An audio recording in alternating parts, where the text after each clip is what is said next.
Egaa kunoo kan argamnu baha Oromiyaa naannoo Hararii akkasuma muummee ministeera Itoophiyaa irraan tana daawwannaa hojiidha yookaan ammoo hawaasa daawwachuudhaaf xiyyeeffannaa baha Oromiyaa irratti deebisaniiru.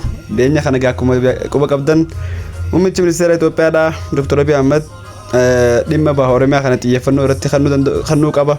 Tayyidoon gurra jirratees dhiifama gaafachuun barbaada argee bakka jechuudhaan anis dubbadheen ture kanaan ture. At least 50% all in shorii dubbinu gomsaadhaa keessa akka jirtu isiniif gala. Egaa waan biraa jennu qabnu koriidariin limaatiin magaalaa Harariitti hojjetamaa jiru hedduu irraa gammanne.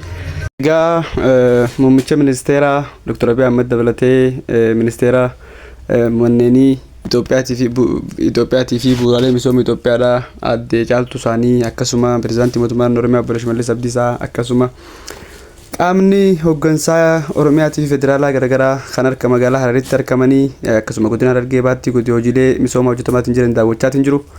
Hojii kanarraa baay'ee gammannee haala kanaan jabaatee itti fufuu danda'u qaba. Xiyyeeffannaan baha Oromiyaatiif kennamuun dirqama masii maaliif uummanni baha Oromiyaa kun shoora qabsoo godhamaa ture jijjiirama kutee sirna kutee jijjiiruu keessattis sirna kan lafa qabsiisuu keessattis qooda olaanaa qabu. Kanaaf uummata kanaaf xiyyeeffannoon kennamee piroojeektiilee garaagaraa xiyyeeffannoon irratti kennamee hojjetamuu fi danda'u qaba. Galatoomaa ulfaadhachuu barbaannaa irraaf kanuma jira.